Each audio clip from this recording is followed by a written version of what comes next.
Hai kelas, hari ini kita akan sambung tengok 7.3 iaitu sistem ahli. Okay, selepas minggu sebelum ni kamu telah tengok bagaimanakah idea negara merdeka tu muncul melalui persatuan-persatuan yang berbeza ideologi tapi mempunyai satu misi iaitu nakkan kemerdekaan.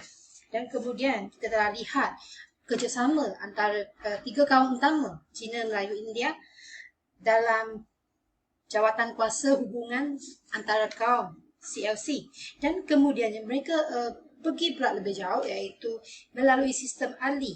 Apa tu sistem ahli? Sistem ahli ni dia diperkenalkan, ditubuhkan selepas Perang Dunia Kedua lah, iaitu apabila isu mengenai perpaduan kaum perlu dicapai sebelum memberikan kemerdekaan. Okey, kenapa British laksanakan sistem ahli ni? Okey, selepas Perang Dunia Kedua, British ni menjalankan satu dasar dekolonisasi yang bermaksud menyediakan langkah berkerajaan sendiri secara beransur-ansur kepada tanah jajahan. Sebelum ni kan mereka kuat pergi jajah sana, jajah sini. Tapi selepas Perang Dunia Kedua, PBB ni telah memihak ataupun mengarahkan bahawa kebebasan perlu diberikan kepada negara yang dijajah oleh mana-mana negara besar lah. Jadi British pun inginlah kata bebaskan negara yang dijajah, tetapi dia kena sediakanlah langkah berkerajaan sendiri. Maksudnya libatkan masyarakat tempatan dalam takbir negara ni macam mana. Okay? Dan dasar dekolonisasi ni juga dijalankan ataupun sistem ahli ni boleh ada sebab kekurangan pegawai tempatan dalam perkhidmatan kerajaan telah menyebabkan Datuk Wan Jaafar ni dia meminta penambahan peluang pentadbiran pada wakil tempatan dalam usaha menyediakan tanah Melayu ke arah kemerdekaan, dan cadangan ni sangat selaras dengan kehendak British. Okey, ingat ya, sebab sistem ahli ni sebab kekurangan pegawai tempatan ya dalam perkhidmatan kerajaan, dalam government lah kita cakap. Dan Datuk Wan ni dia minta wakil tempatan lah. Dan okey, kita lihat latar belakang pembentukan sistem ahli dalam muka surat 178. Bagaimana penubuhan sistem ahli ni. Okey, pada tahun 1951, Sir Henry Gurney ataupun Pesuruhjaya Tinggi British pada masa itu telah mengumumkan dulu senarai nama siapa yang akan jadi anggota sistem ahli ni. Okey, sistem ahli ni macam kita cakap kerajaan yang sekarang lah, ada menteri-menteri, macam kabinet kerajaan, tapi dia bersifat sementara lah. Kita kata kabinet percubaan, try dulu bagi rakyat-rakyat ni pegang jawatan, sebab kita kan nak merdeka, jadi nak try uruskan negara ni. Okey, jadi dia umumkan dulu senarai anggota yang dirasa sesuai. Ini merupakan sistem yang melatih penduduk tempatan menerajui pentadbiran Persekutuan Tanah Melayu. Masa tu kan Persekutuan Tanah Melayu, janganlah tulis Malaysia tau. Persekutuan Tanah Melayu ni sebelum merdeka, sebelum perubahan Malaysia. Okey, dan beberapa anggota Majlis Perundangan Persekutuan MPP diberikan tanggungjawab terhadap beberapa jabatan dan agensi kerajaan. Anggota yang dulu ada anggota dalam Majlis Perundangan Persekutuan tu, MPP tu, mereka dilantik oleh British sebelum pilihan raya pertama dijalankan yang kamu akan belajar dalam bab 8 nanti. MPP ni British lantik punya. Okey, dia macam masuk dalam parlimen lah, ahli-ahli tu. Okey, dan ahli ni diberi peluang lah, ahli MPP ni, untuk pegang jawatan. Okey, sistem ahli juga memberikan latihan kepada penduduk tempatan berkaitan dengan pentadbiran negeri. Okey, dia kena belajar mentadbir negeri juga. Satu-satu negeri, banyak negeri kan. Okey, sebelum British memberikan kemerdekaan.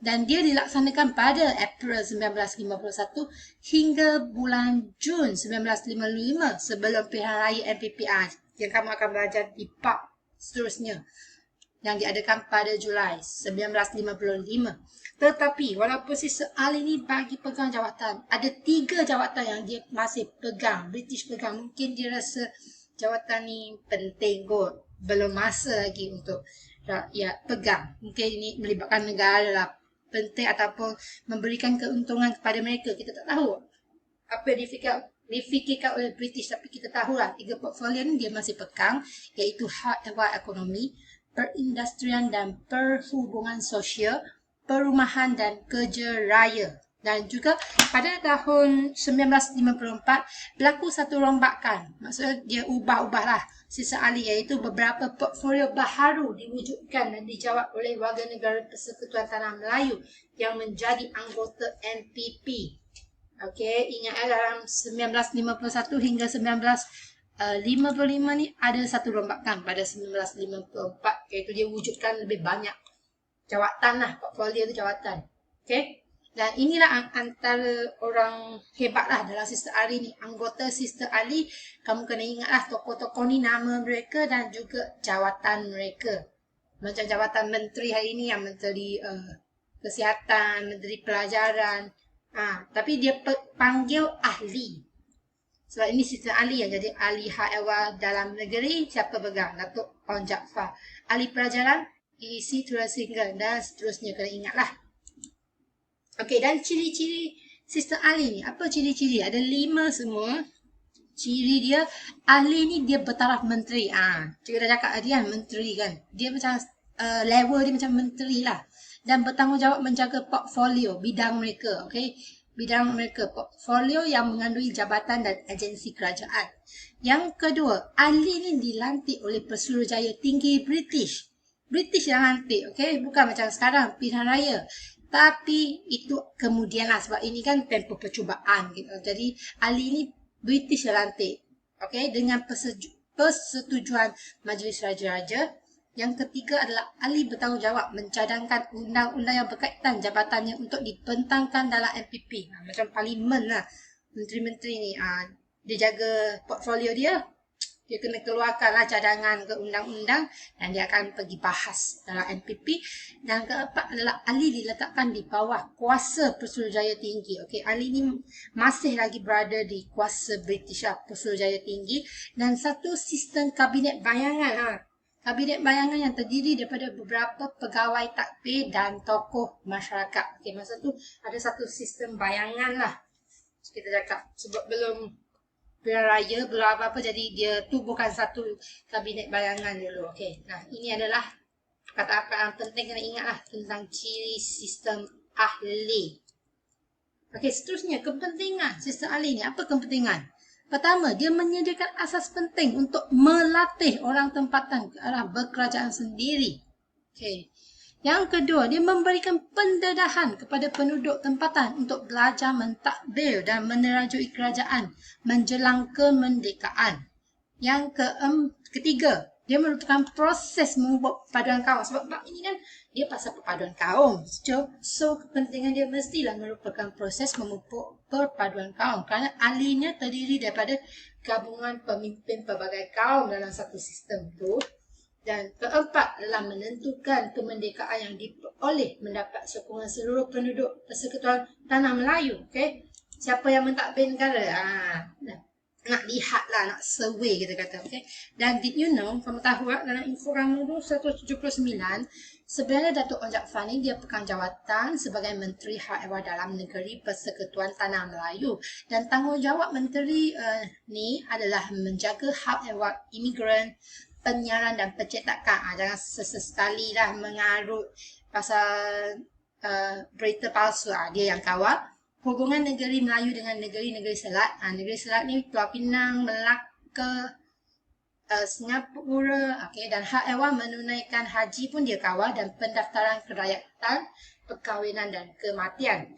Selain itu, beliau juga memegang jawatan, masih lagi memegang jawatan sebagai Lembaga Pembangunan Industri RIDA ni, Jabatan Pilihan Raya dan Jabatan Rupa Bangsa Nasional. Tanggungjawab banyaklah Datuk On ni. Dan sistem ahli ni telah kita lihat memberikan pendedahan yang baik kepada penduduk tempatan untuk mentadbir dan menerajui kerajaan. Hal ini sesuai dengan dasar British yang memberikan tempoh peralihan pentadbiran menjelang kemerdekaan negara kita. Jadi soalan juga hebat mungkin boleh tanya, sekiranya anda merupakan pemimpin tempatan, apakah cadangan anda mengukuhkan sistem ahli sebagai persediaan ke arah perkara sendiri? Kena fikirlah. Masa tu Sister Ali masih dikontrol dan sebagainya. Kamu boleh cakap pelbagai sebenarnya. Kamu boleh cakap mungkin boleh tambah lagi lebih banyak jawatan. Mungkin British tu kena bagi balik 3 portfolio tu. Mana tahu kita boleh cakap. Kita nak menguatkan lagi kan Sister Ali. Jadi kita kena cakap memihak pada kita lah. Banyak kebaikan, okay? Dan kita lihat soalan. Cikgu akan tunjuk. Sister Ali ni dia boleh tanya pelbagai soalan. Tapi cikgu sediakan beberapa soalan lah. Contoh. Bagaimanakah British cuba merealisasikan hasrat berikut di tanah Melayu? Dasar deklarasi. Jawapannya mana? Tengok, baca. Okey, terang lagi bersuruh jawapan dia sebab bab Sister Ali kan. Jadi dasar deklarasi ni dia cuba memberikan latihan kerajaan sendiri jadi melalui pelaksanaan sistem Ali. Okey. Seterusnya, mengapakah sistem yang berikut diperkenalkan di tanah Melayu? Sistem Ali kenapa diperkenalkan? A. Merangka pelbagai baru. Tak. Melaksanakan pilihan raya umum. Belum lagi belajar pilihan raya. Kita sistem Ali pilihan raya. Tak. Membincangkan syarat kewarganegaraan negaraan. Ya ke? Tak. Dan D. Melatih penduduk tempatan berkerajaan sendiri. Ni jawapan dia. Baca betul-betul. Okey, seterusnya, maklumat berikut berkaitan dengan sistem Ali. Ahli-ahli yang dilantik bertanggungjawab mencadangkan undang-undang berkaitan dengan jabatannya untuk dibentangkan. Pembentangan undang-undang tersebut dilakukan di mana? Tadi ada sebut kan, MPP tu kan. Dia kena bentang dalam parlimen lah kita kata MPP ni. Jawapan dia B. Okey, contoh esei pun boleh tanya. Kamu tahu kan soalan esei ditanya di kertas 2. Okey, kertas 2 bahagian B. Markah dia satu soalan tu berapa markah? 20 markah. Jadi kena tulis panjang-panjang, lebar-lebar sikit lah. Tapi jangan mengarut lah untuk soalan fakta ni. 1 dan B ni, soalan yang depan-depan ni biasa ada soalan fakta. Kena baca lah. Dan soalan C ni, ataupun soalan akhir ni biasa dia bagi soalan kebab ataupun soalan umum lah. Boleh jawab mengikut idea sendiri. Okey, jadi kita lihat jawapan dia. Jelaskan latar belakang perubahan sistem Ali 4 markah. Cara jawab kena buat dalam perenggan. Kalau 4 markah ni buat satu perenggan cukup. Yang buat 4 ayat lah. Satu ayat tu satu fakta ataupun satu fakta, lepas tu huraian dia, okey. Jadi lihat contoh jawapan cikgu bagi. Latar belakang penubuhan sistem Ali adalah bermula pengumuman. Latar belakang perubahan Ali yang depan tadi tu. Adalah bermula pengumuman senarai anggota sistem Ali oleh Sir Henry Grey. Okey, 1 markah. Yang merupakan Persekutuan Tinggi British. 1 markah sini. Senarai anggota Ali 1 markah dah kan. Oleh siapa? Huraian dia. 1 markah. Dan sistem ini bertujuan melatih penduduk tempatan untuk menerajui pentadbiran Persekutuan Tanah Melayu. Okey, sini pun ada melatih penduduk tempatan 1 markah. Huraian dia menerajui pentadbiran Persekutuan Tanah Melayu 1 markah. 4 markah. Tapi cikgu galakkan kamu untuk tulis lebih isi untuk selamat. Jadi kamu tambah lagi lah. Kalau kamu ingat, kalau tak ingat tu cukup lah sampai sana. Okey, kalau ingat lagi tulis lagi. 3 portfolio kekal di bawah pentadbiran British iaitu hal ehwal ekonomi perindustrian dan perhubungan sosial dan perumahan dan kerja raya. Okey, seterusnya jelaskan ciri-ciri sistem Ali. Okey, 8 markah ni bagilah banyak sikit. Dan bukan bagi banyak sikit, buatlah 4 perenggan, nampak cantik kan. Cikgu nak semak pun rasa stres. Okey, antara ciri sistem Ali ialah bertaraf menteri 1 markah. Ali bertanggungjawab menjaga portfolio 1 markah. Okey, dan seterusnya kamu baca sendiri lah ya. Okey, ini pun boleh bagi isi juga. Bagi saja lebih isi dan ingat letak penanda wacana lah kalau boleh. Nampak cantik sikit. Okey, seterusnya soalan kegemaran kamu semua. Okey, soalan kebat ni cikgu dah cakap banyak kali lah untuk kelas cikgu. Soalan umum macam ni tiada betul atau salah, hanya ada logik dan tak logik. Jadi bagi jawapan yang kamu rasa sesuai dan jangan tinggalkan kosong ya. Okey, ini kita akan bincang dalam WhatsApp nanti. Okey, sekian saja. Terima kasih.